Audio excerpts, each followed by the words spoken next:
badly you want to learn. Most people don't have it. They want a job, they want job security, they want a paycheck, they want a 401k.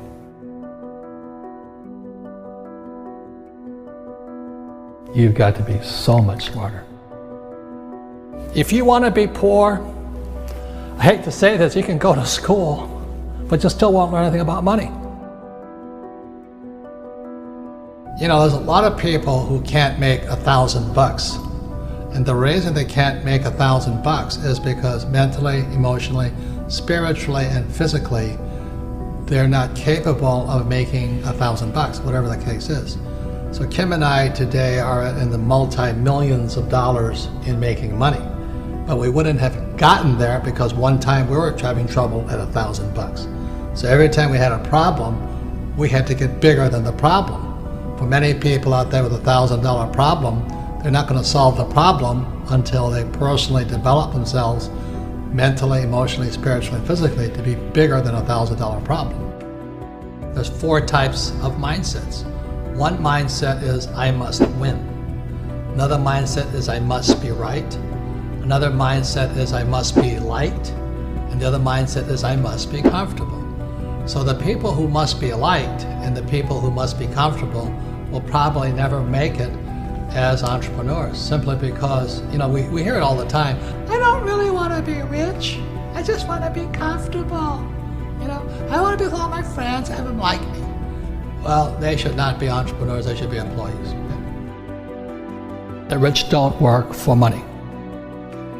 My way of teaching is to first put doubt in your brain, to challenge your belief systems. And then maybe you can choose new beliefs or keep up with old beliefs. So when you think about working for money, what comes through your head? So if I could explain this to you for the rest of the millennial lessons, it's really going to be on this theme here. Because financial education is about not working for money. Like one of the first questions when I finally realized what my rich dad was saying, I said, well, when do I never need a paycheck again?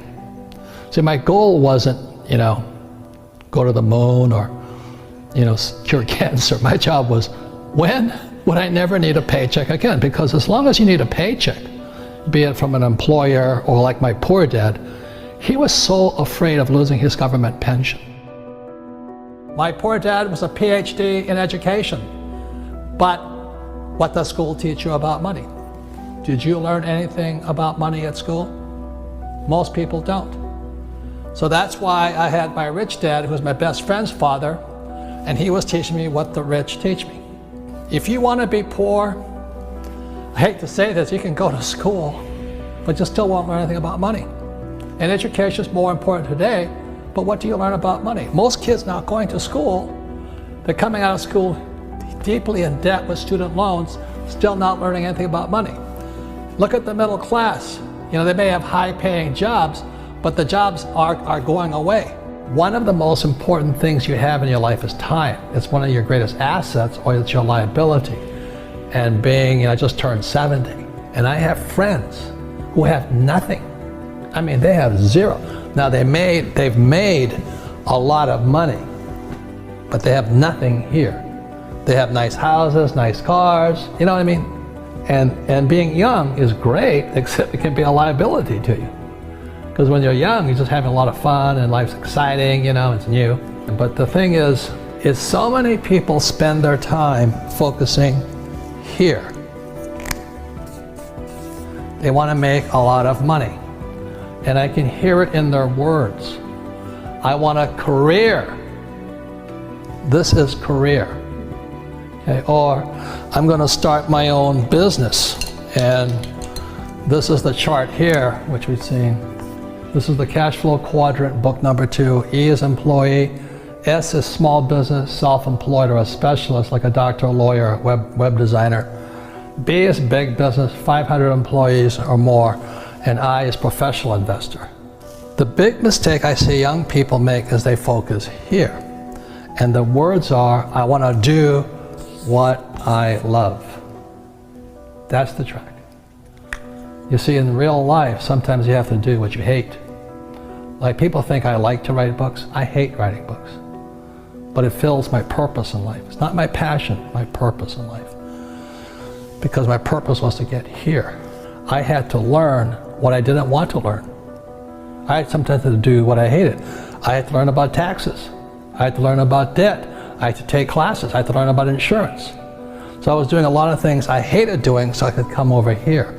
These guys never do this because they live their passion. I want my passion. So the big mistake for young people is I'm going to do what I love, which is fine over here. But what do you love the most? What I loved my freedom. And I know it sounds greedy, but I love making money. I'd rather have a lot of money than no money. I've been both. I've been broke, I've been down, everything, but I'd rather have a lot of money. The big mistakes I see young people making is here. You know, they think about what they want to do, what they love. And what I'm saying to you, the millennials right now, invest in what you love. Most young people, or should I say, short-sighted people, they think this is it or this is it. But this is the one here. The reason I make more money is because it's not what I'm doing what I love. I do sometimes what I hate so I can have the assets that I love. I love having a business. So the business affords me the lifestyle I want. And then I invest in real estate. This is what I know. The higher the risk, the more education it takes. How badly you want to learn. Most people don't have it. They want a job, they want job security, they want a paycheck, they want a 401k. And that's why they don't get to come here. That's why they don't get to come over here. Nothing right or wrong, you know. I don't ever want it to be here.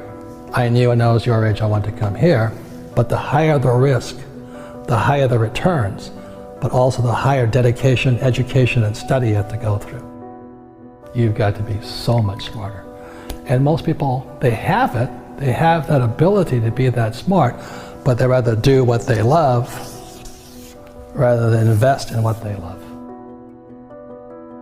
As you know, we learn little to nothing in school, but in fact,